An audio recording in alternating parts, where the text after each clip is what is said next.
coming to you from Xaverian Brothers High School. Tom Leyden with Gerry Lambert, the most recently inducted Baseball Hall of Famer in the state of Massachusetts. Congratulations. Thank you very much, Tom. It's a pleasure to speak with you today. Hold that microphone up a little bit closer to your mouth so people can hear you better. What a great honor, very well deserved. There's so much to talk about, and I guess we'll just start it off with the reaction that you had when you heard that you were going to join this elite group of individuals who were inducted into the Hall of Fame. So somewhat uniquely, the Mass Baseball Coaches Association allows for still active coaches to be inducted. That's the first fork in the road, right? Certain organizations, even professionals, you have to be retired for X years. And so the MBCA is one of those places where you have to be active, but you have to be coaching for 20 years. I really wasn't thinking much about it. I am a member of the executive board of the MBCA, and the day of the Hall of Fame announcements, the day of the Hall of Fame votes, Yeah, did they kick you out for a while? They said, so I showed up and they were like, okay, we have a last minute nominee, and it was my name. And of course, because I'm now one of the considered members, they basically said, why don't you go out in the hallway and we'll call you.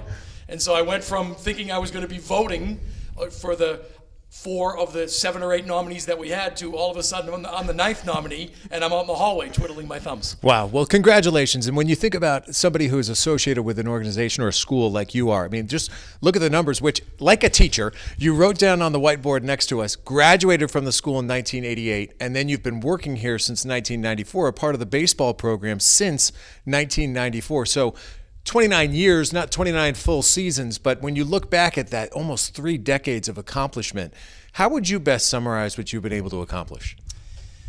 Well, I will start with this. You mentioned that I'm a graduate, and I think it always adds a little bit of not only motivational, chutzpah to the situation, because you sort of lean on your oar a little bit harder when you went to that school. I was a student athlete here, and so the opportunity to coach where you went to school is a unique thrill. And I started off as the varsity assistant coach, building a tradition, helping build a tradition. And when I took over, I felt like we were in a position as a school where we had some momentum and were able to hopefully continue the journey that was begun well before me.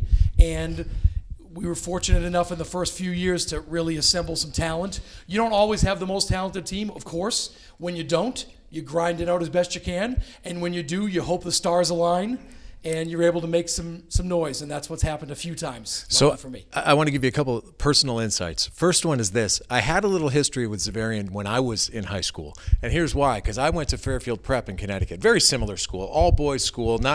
It's only 9 to 12 down there, but I remember our defending state champion football team going from the 1988 season to the 1989 season. In 89, we came up here. I was not on the team, but I had a lot of dear friends who were on the team, including my friend Bill English, who might actually even be listening to this, or maybe he turned it off when he saw the word Xaverian, because Bill was our all-state defensive lineman.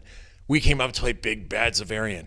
First play of the game, Bill broke his leg on that field right back there, right? So I've always carried this, I don't know what feeling it is about Xaverian. So it was interesting. Burial ground. Right? It was interesting that I moved here, number one, and interact with people who have so much to do with this school. The other personal memory of me interacting with you is this. I didn't know who you were.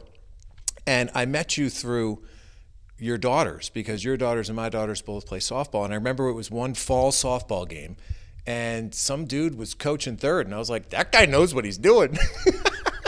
And he said, well, he should. He's the head coach at Xaverian. I'm like, yeah, that makes sense. All right. And from there, I obviously did my research and sort of dotted my I's and crossed my T's and said, wow, this person has accomplished a lot. But as you look at this whiteboard, I wish people who were listening could see this. We have listed here the championship teams, and even one team that went, I think, to the finals, or at least lost to the championship team. Lost to the finals. Yeah, 04, 12, and 21. Is there one common characteristic of those teams? 2 things come to mind. First of all, on every one of those teams, the best couple of players were also the guys willing to go the extra mile and work hard. Coach, can you leave the balls so we can hit a little bit more? We're done with practice, but we'd like to take some more swings. Mm-hmm. Or, Coach, I'd like to address the team after the game, and after a game maybe that we lost. And so these guys were on it, and they were not just leaders in their skill set, but leaders in their approach and leaders in the way they talk to the team and developing a mindset. And because you do have to be very fortunate to win your last game of the year, but you have to have you also have to have this mental toughness and this grinded out mentality. Even when you are a very talented baseball player, if you are unwilling or unable to grind it out, you're not going to win in the long run. You're not going to win 6 games in a row in the tournament, which is these days 5 or 6, depending upon the division you're in now. But that's what it takes. And when you're playing the top teams in the state, winning 5 or 6 in a row, yes, there's good fortune, but there's that learned grind and effort and going the extra mile. And all 3 of those teams had that. You got a ton of support during a very tumultuous time around 2019, and that, of course, then evolved into what was a season that was wiped out by COVID. Can you touch on the support that you got from Diana, your wife, your daughters, everybody here in Westwood who was in your corner, and how difficult that was for you, because you were eager and ready to get back on the field in 2020, and then that season was taken away from you too? Sure. So the school, let's face it, in the modern world today, you have schools are very public entities, and you have the school has to worry about its image, and the school has to worry about the public relations part of it. And so the school made a decision to back me and see that through. That is not the public relations easiest thing to do, so I'm hugely appreciative of that. And as you say, then to gear up throughout the fall and the winter of 2019 and 2020, ready to get back at it for the season. And then obviously world events take over and a switch gets flicked, and as we all know, life was, I don't think anybody can remember a time who's alive where life more radically changed from, let's say, March 10th, 2019 to March 17th, 2019.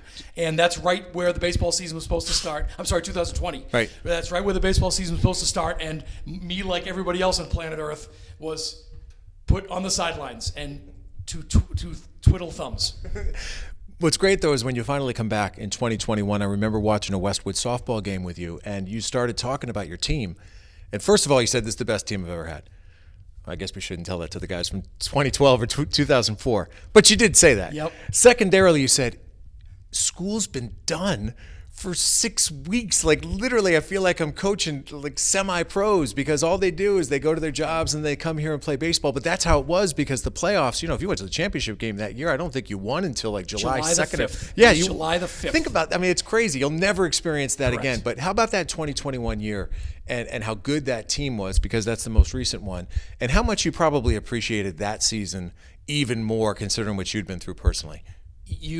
So I remember the tryout week, which normally is the 3rd week of March. In 2021, it was the last week of April. It was the week after the Boston Marathon. Well, maybe should have happened. I don't remember what happened that year with the marathon, but that was trial week. And so you're watching your team a year removed from any real data, because in 2020 nobody played, and you're like, yeah, these guys are really good. But how good they are compared to teams that you don't know about because you haven't seen anybody in a year or two as well. But you get into a mode where we just can't possibly be just another team this year. And then once we started playing games, yeah, the Catholic Conference was good, as they always are. And yeah, we had a great schedule, as I think we always do. But we were winning. One of the things about that team, we wound up 18-1, and the only game we lost was an extra inning game. We lost in 11 or 12 innings to CM, basically because I put the wrong relief pitcher in after 2 or 3 other guys who would come in, but that's okay. You're learning about your team. But most importantly, that momentum that you can see them carrying through. And as you say, our school year at Xaverian is over before most public schools is. Our last day of finals that year was June 7th. Our seniors wrap up on May 15th or May 20th. And so you're talking about quite literally a 6-week stretch. And yet I've had people say to me, well, isn't that a distraction, or don't you lose the focus of the guys? I would say the opposite. They didn't have to worry about school. Mm-hmm. They didn't have to worry about managing their homework and stuff. They could just be essentially minor league ball players. And it was a joy, and the weather was great. And it was just all the stars aligned. And certainly a super fond memory, that July 5th, 2021, that was the state final. We beat Leominster up there. The culmination of a very satisfying season, not just for that particular team and the journey they made. Every team has a unique journey, but also that mindset of, personally for myself, that sort of vindication, if you want to use that word. Let's wrap it up this way. You're not only a coach, you're an educator. You're in the classroom on a regular basis. You really touch the lives of, go back over 3 decades, I would imagine thousands, right? not exaggerating. So what's the legacy you want to pass on? What is the lesson, the most important lesson that you want to pass on to the young men whose lives you influence? I think it's very similar as a coach or as a teacher. First of all, I think they're very closely related jobs. If you're a coach who can't teach, you're not going to be a very good coach. And if you're a teacher who can't coach their way to maybe getting students to buy in or making a journey with a class, then I think you're not an ideal teacher either. So I think the two jobs overlap very nicely. But I think it's that there's really no substitute for it. At a certain point, you got to put your nose to the grindstone and get to work. You can be very good, but are you committed to getting better? You can be a talent, but are you willing to go the extra mile? Because you might not need to do that this year.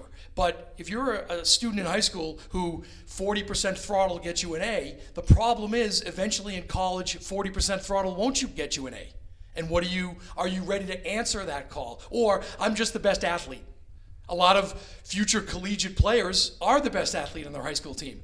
Everybody's a good athlete in college. And so now what do you have in terms of the extra mile, in terms of that mindset and that commitment to excellence? And I think that's hopefully what my students and my players hear from me, because I think that is a message I try to be consistent about.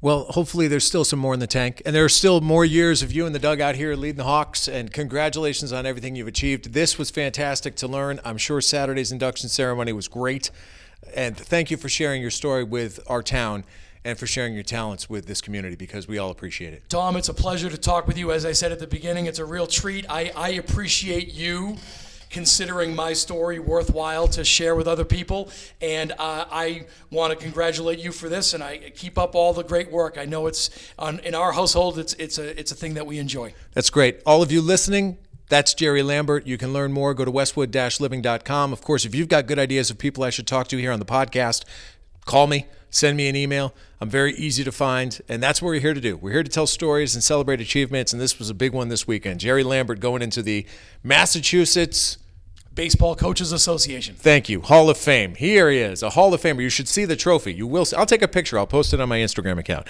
Thanks a lot, Jer.